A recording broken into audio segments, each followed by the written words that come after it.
la primera charla que es don Fernando, yo no voy a presentar, porque don Fernando, más querido que él y más conocido en Málaga, por fin, por si hay algún despistado, sabéis que estuvo un tiempo de administrador apostólico de nuestra diócesis, nos tomó mucho cariño y después de dejar de ser arzobispo de Pamplona, se ha venido a vivir entre nosotros. Y como es muy generoso, pues no para de ayudarnos. En clases, en el seminario, este año también en el Instituto de Ciencias Religiosas, y la verdad es que en todo lo que se le pide. Si el hueco está, ahí está don Fernando con un buen corazón. Yo solo termino animándolo a leer un libro que acaba de publicar, que es precioso, sobre el año de la fe. No sobre el año de la fe, sino con ocasión del año de la fe. Se llama, no me acuerdo exactamente, la fe. La fe que nos salva. La fe que nos salva. Y es bastante fácil de leer, ¿eh? No es para gente que sea muy raro leyendo, no. Para el común de los mortales que sepa leer, y se merece la pena. Es una cosa muy interesante. Le dejo la palabra a don Fernando. Muy bien.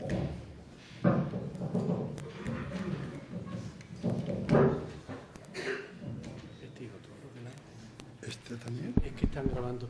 Bueno, se me olvidó deciros, si algún día falláis, que están grabándolo, lo pondrán en la página web de la diócesis y creo que van a intentar de que será también... Que no se Perdonad la oye. interrupción. Si algún día tiene alguna dificultad para venir, que sepáis que lo están grabando, estará colgado en la página web de la diócesis y creo que también lo van a poner en directo. Todas las 5 conferencias. Las 6, perdón. Bien, pues después de estos entremeses vamos a comenzar ya la exposición del tema que nos toca presentar esta tarde. Para ayudarles, ¿no se oye bien? Sí, se lo ponemos aquí igual.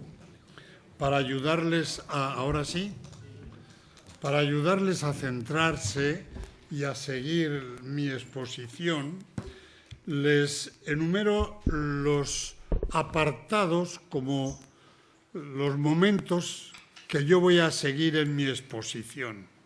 Primero, precedentes del concilio. Segundo, una posguerra fecunda. Tercero, la sorpresa Juan XXIII. Los fines del concilio. Un concilio para evangelizar. Después, novedades del concilio. Haremos un excursus, la acogida del concilio en España. Los frutos del concilio. Nos queda mucho por hacer. El año de la fe, una gran oportunidad. Ese será el proceso, digamos, el índice de mi exposición. Primero hablamos de los precedentes del concilio. ¿Cómo surge y por qué surge el Concilio Vaticano II? Hay que decir que ya desde los tiempos de Pío XII había rumores en la Iglesia de un nuevo concilio y parece que Pío XII ya consultó privadamente a algunos cardenales y a algunos obispos y expertos de especial confianza acerca de la oportunidad de convocar un concilio. Pero él nunca se decidió por esta iniciativa tan comprometedora. Segunda observación, el tiempo del concilio es tiempo de una cierta euforia optimista en el mundo. Ha terminado la guerra, la Segunda Guerra Mundial, se está empezando a superar la Guerra Fría, Khrushchev está desmontando en la Unión Soviética el gran aparato dictatorial de Stalin. En Estados Unidos, el carismático Kennedy pues está encandilando a Occidente, prometiendo libertad y progreso para todos. Y en la Iglesia aparece la figura bondadosa, también optimista, esperanzada, de Juan 23. Parece que había como una confluencia de notas positivas que inducían a pensar que estábamos en los umbrales de una era más sosegada, más pacífica, más humana, más feliz. Un momento de optimismo que luego los hechos no confirmaron, pero de momento había una cierta euforia universal en Europa. Había habido también un fenómeno que ese sí influyó profundamente en el surgimiento del concilio, y es la vivencia de la guerra mundial. En la guerra se rompieron las fronteras y saltaron todas las clasificaciones de la sociedad que había entonces. En el frente de batalla, en los hospitales, en los campos de concentración, convivieron católicos con protestantes, cristianos con ateos. Y en esas experiencias fuertes de la guerra, hubo como un acercamiento profundo entre los hombres de distintas procedencias. Los católicos, eso está testificado después por escritores, los católicos descubrieron la buena voluntad de muchos no católicos. Protestantes y católicos vieron lo ridículo de nuestras diferencias frente a las tragedias de la humanidad. ¿Por qué no estamos juntos? ¿Por qué no trabajamos juntos por este mundo? ¿Por qué no hablamos más de nuestros problemas, los cristianos y los ateos? Si todos somos hombres, si todos buscamos el bien, si todos tenemos la nostalgia de Dios en el corazón. Eso fue una experiencia profunda que rompió los esquemas de la preguerra. Y eso hizo surgir, o por lo menos acentuó en los distintos países, sobre todo europeos, el deseo de superar las diferencias y los enfrentamientos entre las distintas confesiones cristianas y entre cristianos y no cristianos, agnósticos, ateos, masones, budistas. Todos somos hombres, todos nos hemos encontrado en la experiencia profunda del dolor y de la solidaridad en medio del dolor que hemos vivido en esta guerra. De esa experiencia nacieron en la Iglesia, movidos, impulsados por esa experiencia un poco vaga, un poco difusa, nacieron muchas cosas buenas. El movimiento ecuménico, el movimiento litúrgico, el movimiento bíblico. Los años de la posguerra son unos años muy fecundos en teología, en estudios, en iniciativas pastorales de todo género, en gran parte por ese afán de encuentro, de concordia, de inaugurar una nueva era de comunión y de paz en la humanidad. En este contexto es donde nace el concilio. Y el concilio, una de las cosas grandes que hace el concilio es recoger las aspiraciones y las creaciones de esa época privilegiada, especialmente intensa, que vive la Iglesia desde el año 45 hasta los años 60, en donde Bueno, pues los que entonces éramos jóvenes recibíamos el magisterio de los grandes teólogos que luego fueron los principales colaboradores de la jerarquía en la elaboración de los textos conciliares. Son los tiempos de Rahner, por nombrar nada más a los más conocidos, porque hay otros muchos. De Rahner, de Delibat, de Cheny, de Congar, de Spig, de Baltasar, Boyer, Journes, Gilebes, Philips, etcétera, etcétera, etcétera. Y en la propia España estábamos cuajando pues otras personas que necesitábamos ya el aire abierto del concilio. En ese contexto surge la gran sorpresa, lo que yo llamo la sorpresa Juan XXIII. Muere el gran Papa Pío XII y los cardenales no saben a quién elegir. Y ya deciden elegir un papa de transición, un viejecito de 77 años, muy poco conocido porque había estado de nuncio por las iglesias más remotas, y dicen, bueno, pues que reine unos cuantos años y mientras tanto se aclara la cosa. Juan XXIII es elegido papa como un papa, digamos, de transición, dando por supuesto que iba a pasar sin pena ni gloria.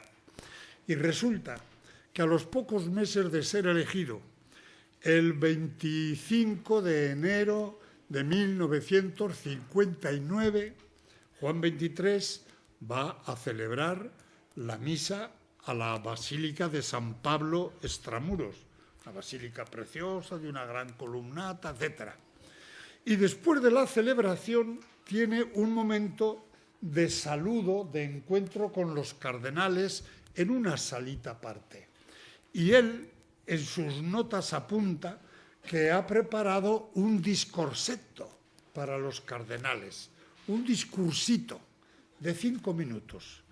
Y en ese discursito de 5 minutos dice que va a convocar un sínodo para la Iglesia de Roma y un concilio ecuménico para la Iglesia Universal.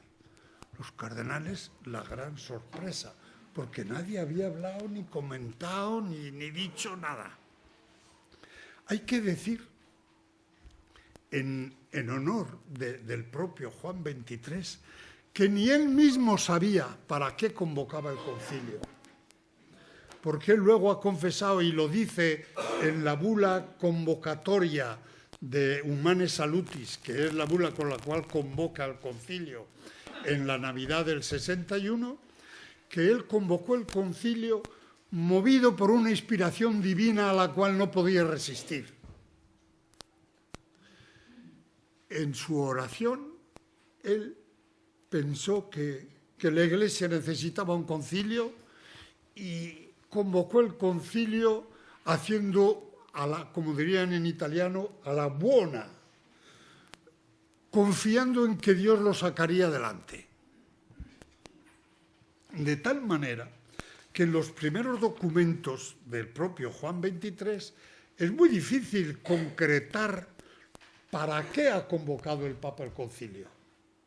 Porque el Concilio Vaticano II es un concilio singular. Todos los concilios se convocaban para salir al paso de una herejía.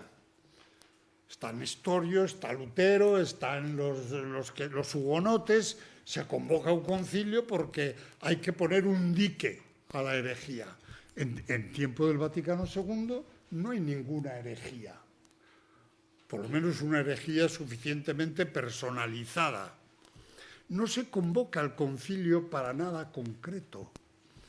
Se convoca al concilio para hacer una revisión general de la Iglesia. Se dice, este concilio no es un concilio de tipo dogmático, no vamos a definir nada. Es un concilio pastoral. Y algunos tomaron esto de pastoral como si fuera una devaluación del concilio. Es un concilio de segunda categoría, no va a definir nada, es pastoral, de formulitas. Pero en la reflexión conciliar, los padres descubrieron que la finalidad pastoral es la que determina todo el ser de la Iglesia. Y si queremos potenciar la capacidad pastoral de la Iglesia, hay que revisarla toda entera. Y hay que comenzar primero por ser más auténticos cristianos, por recuperar en plenitud las fuentes, volver a las fuentes, ser capaces, primero, de percibir, segundo, de formular, tercero, de anunciar mejor el mensaje de Jesús. Nada menos, nada menos. De tal manera que poco a poco el concilio va encontrando su propia finalidad y su propia envergadura. De tal manera que Juan XXIII, él hace la convocatoria, el anuncio, el año 59. Y primero hay una fase que llaman antepreparatoria, presidida por el cardenal Tardini. Esta fase preparatoria consiste básicamente en hacer una consulta a todos los obispos del mundo y luego estudiar, catalogar, unificar las más de 2000 respuestas recibidas. Y cuando todas las respuestas recibidas están catalogadas y resumidas, concluye la fase antepreparatoria y comienza la fase preparatoria. La fase preparatoria la preside, en nombre del Papa, el cardenal Tisserand, cardenal francés, unas barbas, una figura muy venerable. Yo me acuerdo, pues yo tenía 32 años cuando empezó el concilio y mucha inexperiencia. Pero una gran ilusión que todavía me dura.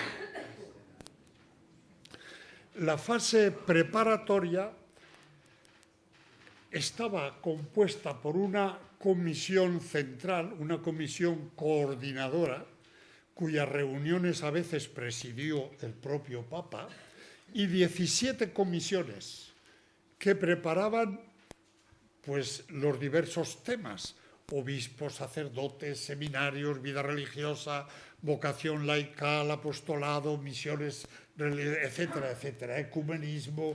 Cada tema, una comisión, 17 comisiones.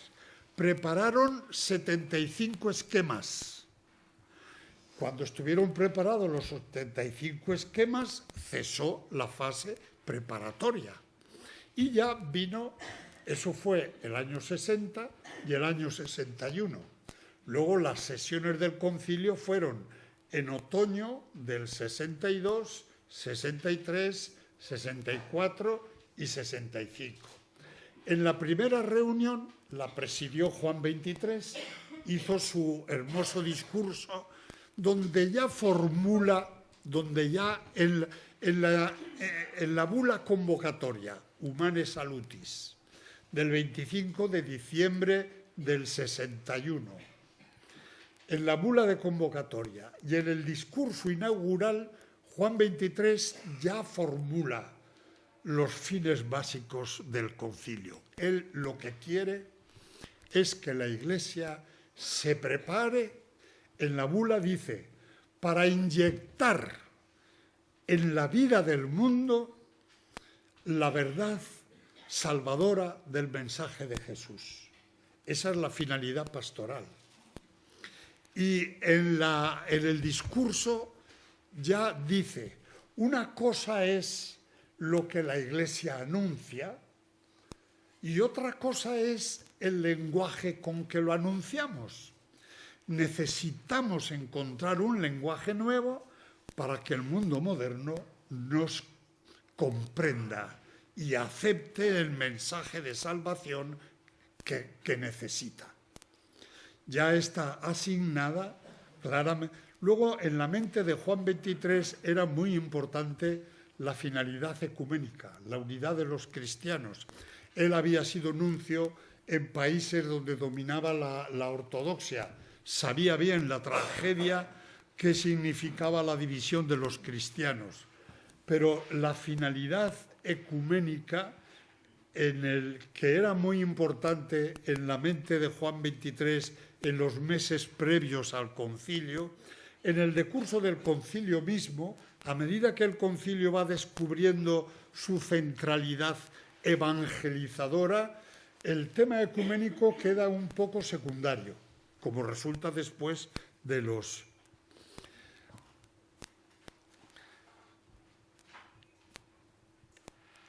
Otro dato. Les he dicho que en la fase preparatoria elaboran 75 esquemas. De esos esquemas pasan a la primera sesión del concilio y son rechazados todos menos uno, el de la liturgia. ¿Eso qué demuestra? En el fondo demuestra la grandeza de la Iglesia. Demuestra una cosa negativa, que es la distancia que hay entre la Iglesia real que vive, digamos, en los campos de batalla, la Iglesia de Francia, de Alemania, de Italia, de Portugal, de África, de Japón, y la curia romana. La comisión preparatoria, que estaba formada toda por personajes de la curia romana, había preparado 75 esquemas, de los cuales solo uno pasó, digamos, la criba del concilio. Por eso la primera sesión fue muy tensa y muy dura, porque estaba el debate entre la aceptación o el rechazo de aquellos esquemas. Por un lado demuestra esa... Claro, la Iglesia es muy grande y no evoluciona al mismo ritmo en todas partes. Una visión madura tiene que comprender las complicaciones que hay en el progreso de la Iglesia, que mueve a tantos millones de fieles. Cuando hemos asistido, yo he tenido la gracia de asistir a 7 sínodos. Cuando los 200 obispos nos reunimos en el sínodo, cada uno sale con sus temas y uno dice, Dios mío, ¿cómo vamos a hacer acoplar todo esto? Porque uno viene de Chile y el otro viene de Islandia y el otro viene de Japón y el otro viene de Nigeria. Las preocupaciones son muy diferentes. Sin embargo, la fe, la presencia de Jesús y la acción del Espíritu Santo hace que todo aquello que parece un saco de cuernos, al final concuerde y se conjunte en un pronunciamiento generalmente unísono, como fueron todos los documentos del concilio. 1.300 votos a favor y 6 en contra. Así eran las votaciones en general, salvo alguna excepción. En esta primera sesión fue tensa por esta tensión entre los obispos que venían del campo de batalla de la evangelización y la perspectiva o las maneras sumamente cautelosas de proceder desde la curia. Hubo 2 cardenales que tuvieron una actuación decisiva y que merecen ser recordados. El cardenal Suinens, de Bruselas, y el cardenal Montini, de Milán, que luego fue Pablo VI. En sus discursos razonaron y formularon qué es lo que tenía que hacer el concilio, de manera que la finalidad del concilio apareció formulada por estos cardenales a lo largo de la primera sesión, sobre todo, que era: hay que poner a la Iglesia en condiciones de evangelizar al mundo contemporáneo. Eso significaba que había que superar y cerrar la época de enfrentamientos y de malentendidos entre el mundo de la cultura, a partir de la Ilustración y la Iglesia. Recordemos, con todo el respeto, las encíclicas Pascendi, el Sílabus, es decir, no podemos seguir con simples condenas del mundo contemporáneo. Hay que acercarse al mundo de otra manera. Lo que se ha condenado, bien condenado está. El racionalismo es racionalismo, la doctrina de Pío IX es verdadera y la de San Pío X también. Pero esa actitud no nos basta. Esa actitud no convence, sino que el mundo contemporáneo cada vez se va endureciendo más y haciendo más impenetrable a la presencia del Evangelio. Hay que cambiar de la forma de abrirnos al mundo. Y Pablo VI ya con su... Bueno, Pablo VI no, el cardenal Montini, con su finura cristiana y humana, dice, la Iglesia tiene que aprender a acercarse al mundo contemporáneo con la compasión y la misericordia de Jesús. Este cambio de talante era lo que presentía ya Juan XXIII. Hay un texto muy bonito del cardenal Döbner. Bueno, primero Pablo VI, el cardenal Montini, siendo ya Pablo VI, escribe esto: la Iglesia ha tratado de hacer un acto reflejo sobre sí misma para conocerse mejor, para definirse mejor y disponer consiguientemente sus sentimientos y preceptos. Es verdad, pero esta introspección que la Iglesia hace de sí misma no tenía como fin a la misma Iglesia. La Iglesia se ha recogido en su íntima conciencia espiritual para hallar en el interior de sí misma, viviente y operante en el Espíritu Santo, la palabra de Cristo, la vuelta a las fuentes, que no es arqueología, sino que es mística. La fuente no son los escritos, la fuente es Jesús. Hay que volver a la fuente. Es decir, tenemos que recuperar la intimidad con Jesús, la palabra de Cristo, y sondear más a fondo el misterio, o sea, el designio y la presencia de Dios. El concilio ha tenido vivo interés por el estudio del mundo contemporáneo. Tal vez nunca, como en esta ocasión, ha sentido la Iglesia el deseo de conocer, de acercarse, de comprender, de penetrar, de servir, de evangelizar al mundo contemporáneo. Y un texto muy bonito también de una conferencia que dio durante las sesiones del concilio el cardenal Döbner.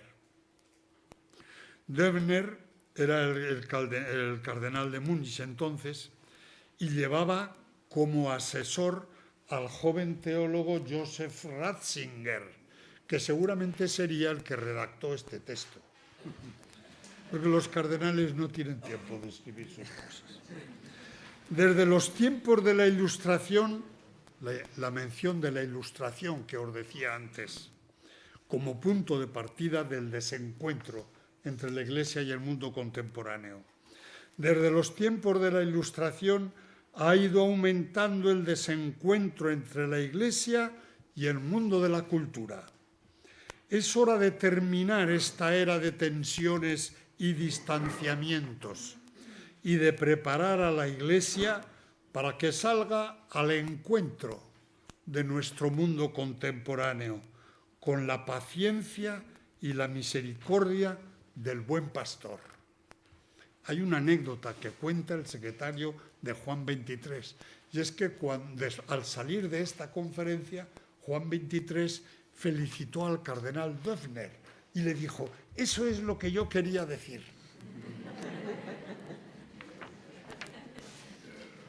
Con lo cual quiere decir que nuestro actual Papa Ratzinger sabe muy bien cuál era la intención profunda de aquel concilio, porque yo estoy seguro de que este texto lo escribió él. ¿Cuáles fueron las innovaciones? No sé yo qué hora tenemos. ¿Cuáles fueron las innovaciones más importantes del concilio?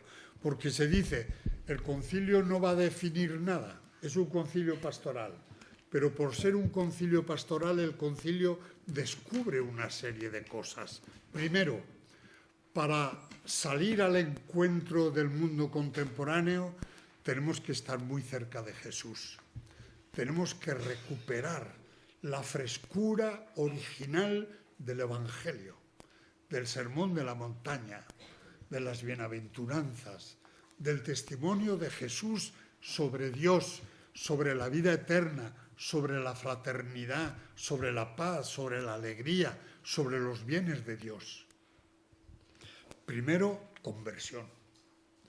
Segundo, tenemos que repensar el conjunto del mensaje cristiano y tenemos que liberarnos, lo voy a decir, de la neoscolástica. Es decir, tenemos que liberarnos del pensamiento medieval en el cual está como enjaulado el mensaje cristiano, porque el pensamiento medieval ya no encuentra eco en nuestro mundo. Hay que hacer una transfusión del mensaje evangélico, digamos, a otra filosofía, que es en el fondo la filosofía personalista, más o menos. De ahí viene el desarrollo de la teología bíblica, la necesidad del contacto con el pensamiento contemporáneo. Es que estas categorías del pensamiento contemporáneo van a desfigurar el Evangelio, ¿no? Esa es nuestra responsabilidad. También Santo Tomás utiliza unas categorías del filósofo Aristóteles que él modifica siempre que le hace falta para que le sirvan de vehículo del Evangelio. Y esa es la labor de la Iglesia contemporánea, repensar el Evangelio. Primero, con fidelidad, porque el Evangelio no lo podemos afeitar, con fidelidad y también con modernidad.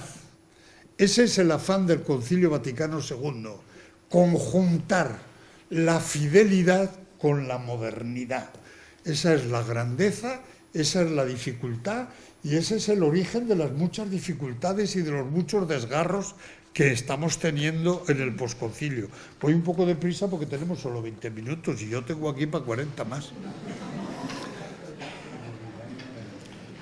Innovaciones del concilio, muchas, porque el concilio repiensa prácticamente el conjunto del mensaje cristiano. Ahí está la Lumen Gentium. En torno al concepto de iglesia, bueno, antes he dicho la intervención de los cardenales Sünens y Montini, ya ellos dijeron, el concilio tiene que centrarse en el ser de la iglesia y la misión de la iglesia en el mundo contemporáneo. Tenemos ya como los dos polos, el concilio es como una elipse con dos centros, que es la Lumen Gentium y la Gaudium et Spes. Le costó mucho trabajo al concilio formular la Gaudium et Spes, que se aprobó el día antes de la clausura del concilio. Pero son los dos centros. ¿Qué es la Iglesia? ¿Y qué tiene que hacer la Iglesia en este mundo? En torno a esos dos centros aparecen todos los demás documentos, de los obispos, de los curas, de los laicos, de los religiosos, de las religiones no cristianas, pero todos esos documentos son satélites de estos dos centros fundamentales. En la Lumen Gentium, una gran novedad en aquel momento era la perspectiva trinitaria para comprender la Iglesia. En aquel momento estábamos todavía en la eclesiología de la sociedad perfecta. Era la eclesiología del Concordato del 53. Y dice, no, la Iglesia no es una sociedad de este mundo. La Iglesia nace en la Trinidad, la Iglesia es el cuerpo de Cristo, La Iglesia es el templo del Espíritu Santo, la Iglesia es el pueblo de Dios, la Iglesia es una peregrinación que se encamina hacia la vida eterna. Una cosa, digamos, la visión sobrenatural de la Iglesia al margen de todos los esquemas jurídicos y políticos. Segundo, el concilio recupera la dignidad de la vocación cristiana. En la Iglesia hay una dignidad básica que tenemos todos. Es la participación en el sacerdocio de Jesús, por la fe, por el bautismo, por la confirmación, por la Eucaristía. Y eso es más importante que todas las diferencias que pueda haber entre nosotros. Laico, no laico, diácono, subdiácono, obispo, esas diferencias de dentro de la Iglesia son minúsculas comparado con la grandeza común de la vocación cristiana y la gran diferencia entre ser cristiano o no serlo. Esa es la gran diferencia, esa es la gran novedad, esa es la gran dignidad. Pero luego las diferencias que tenemos entre nosotros son relativas, tampoco hay para tanto. El carácter sacramental del episcopado.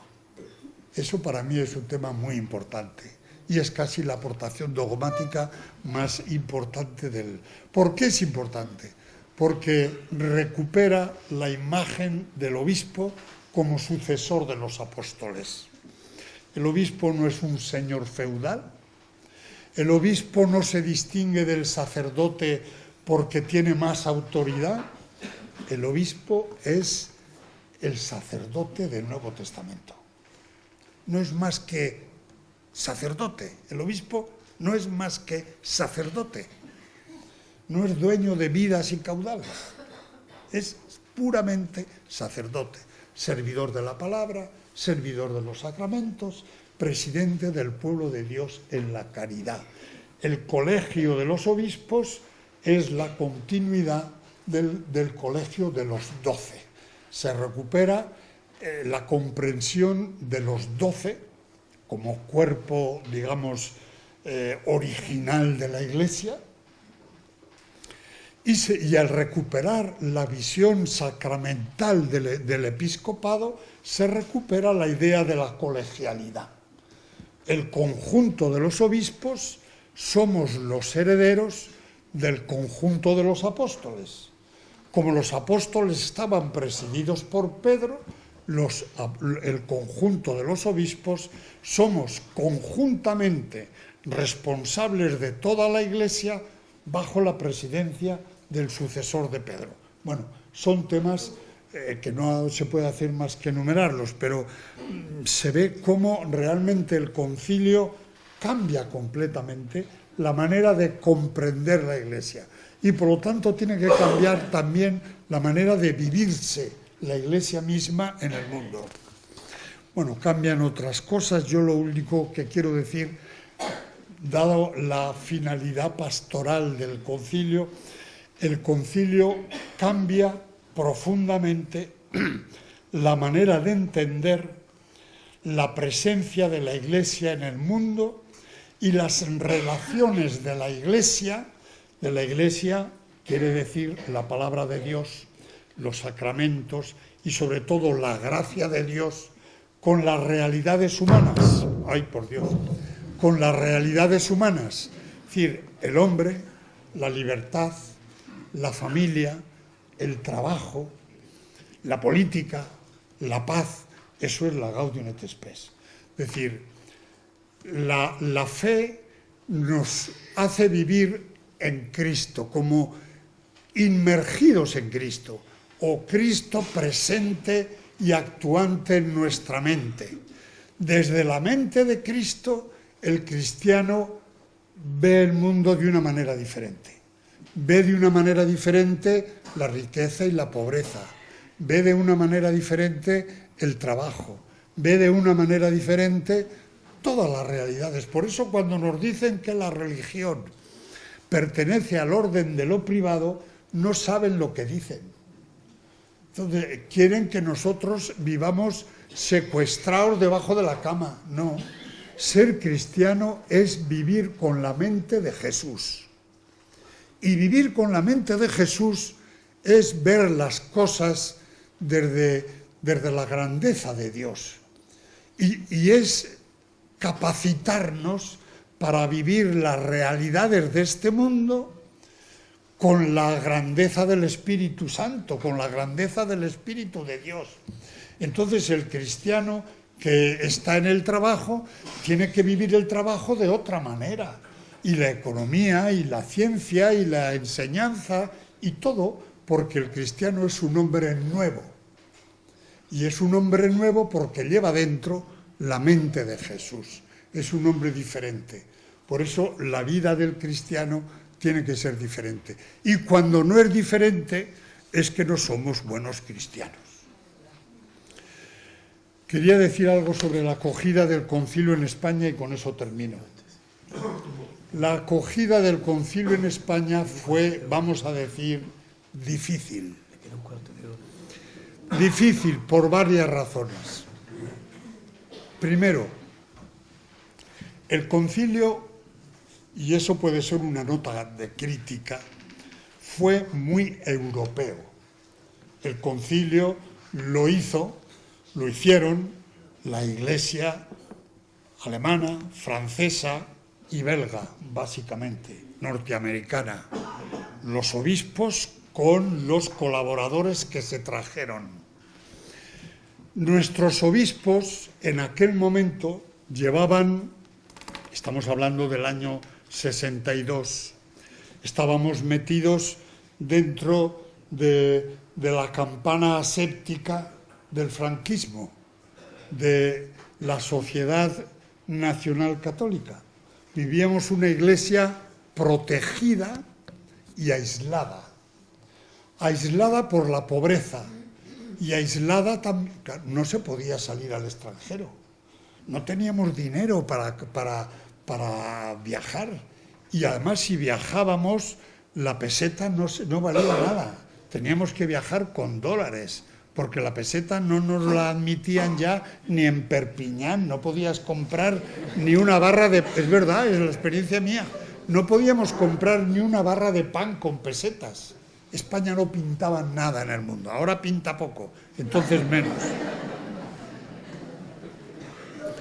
Vivíamos en una iglesia aislada, no nos habíamos enterado de lo que se estaba cociendo en Europa. Algunos jovencillos que habíamos salido a estudiar por aquí y por allí, sabíamos algo, pero estábamos en el primer piso de la cuestión, ¿no? No podíamos salir al público. En segundo lugar, la Iglesia española no solamente estaba aislada, sino que estaba en un movimiento restauracionista. Éramos muy escolásticos todos entonces. Vivíamos un movimiento restauracionista. Los Reyes Católicos eran nuestro modelo. Y un movimiento bastante integrista. Hablar del diálogo con los masones o del diálogo con los ateos o de la comunicación católicos socialistas, si no existían, los socialistas teóricamente no existían. Teóricamente no había ateos en España con quienes hablar, éramos todos católicos. Es decir, la Iglesia española estaba muy distante del contexto en el cual se realizaba el concilio, lo cual explica que sin culpa suya, nuestros obispos, que eran bellísimas personas, en la sala del concilio estaban desconcertados. Pensaban que allí se decían muchos disparates. De hecho, en el concilio hubo una organización, digamos, de un grupo opositor, el Fetus Patrum, que se llamaba, tenían su oficina y pasaban papeles y se preparaban intervenciones. La gran mayoría de nuestros obispos estaban en el Fetus Patrum, que luego fue pues la minoría más o menos absorbida por la mayoría conciliar. Luego,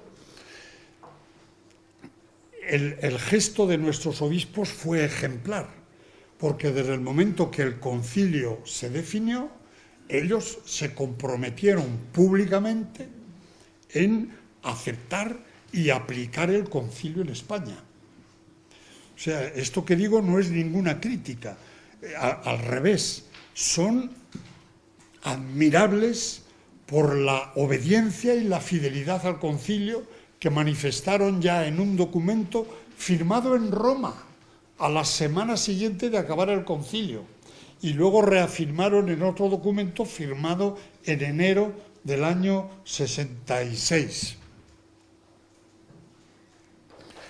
Pero había un problema, y es que un pequeño documento, Dignitatis Humanae, sobre la libertad religiosa, que habían promovido, por un lado, los obispos americanos para defender la libertad religiosa de los católicos en los Estados Unidos de aquel momento, y por otro lado, el cardenal Wojtyła, para tener argumentos en contra de las repúblicas soviéticas en las cuales no se reconocía la libertad religiosa, promovieron que el concilio elaborara un documento sobre la libertad religiosa. Documento precioso, expresamente alabado por el Papa, porque dice es donde toca el punto doliente de la cultura contemporánea, porque es donde toca la relación de la libertad con la verdad. El hombre es libre, pero en la entraña de la libertad nace la obligación y la necesidad de buscar la verdad. El afirmar la libertad no es afirmar la indiferencia, sino afirmar la libertad para descubrir la verdad y para vivir en la verdad. Ese documento de rebote impactaba contra el régimen español confesionalmente católico, en el cual no había libertad religiosa para los no católicos. Y eso ya creaba una preocupación para los obispos, diciendo, ay Dios mío, ¿cómo vamos nosotros a aplicar esto en España? Porque ese pequeño documento de 5 páginas cuestionaba de fondo la esencia, digamos, del régimen de Franco en España, la situación política de España. Eso hizo que el concilio fuera interpretado políticamente en España. Los que eran muy amigos de Franco tenían que ser contrarios al concilio, y los que eran antifranquistas se frotaban las manos con el concilio, aunque no fueran católicos. Es decir, el concilio se convirtió en un instrumento político, rechazado por el régimen oficial de Franco y todos los amigos un poco fanatizados, porque, bueno, más o menos de Franco era la mayor parte de España, pero bueno, sabías relativizar y decir en esto sí y en esto no, pero había gente con la cabeza un poco cuadrada que decía ni concilio, ni Pablo VI, ni nada, porque eso es antifranquismo. Era una interpretación política del concilio, a la contra. Pero es que a la vez se hace una interpretación también política desde la izquierda y desde la imposición. El concilio se convierte en un instrumento de lucha contra Franco. Afirmación de las libertades, afirmación de la libertad religiosa, y eso lo toma igual los católicos, y casi más los católicos que los no católicos. Todos eran muy conciliares. ¿Por qué? Porque el concilio les servía para hacer su lucha política. Con lo cual el pobre concilio queda desfigurado. Es como si de un traje empiezan a tirar unos de un extremo, otros de otro, al final ya se desgarra, se destroza, lo que menos se piensa es en el traje.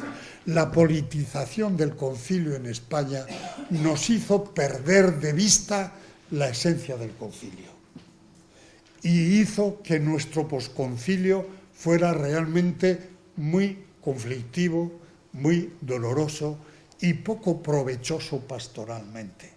Con esto termino. Por eso para nosotros hoy es la gran oportunidad.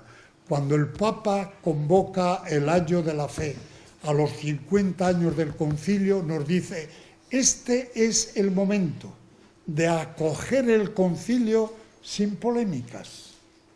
Vamos a acoger el concilio en sus intenciones profundas. Vamos a entenderlo mejor de cómo fue entendido entonces. Vamos a aplicarlo más en profundidad de cómo se aplicó entonces. Eso que es verdad para toda la cristiandad es mucho más verdad para la Iglesia de España.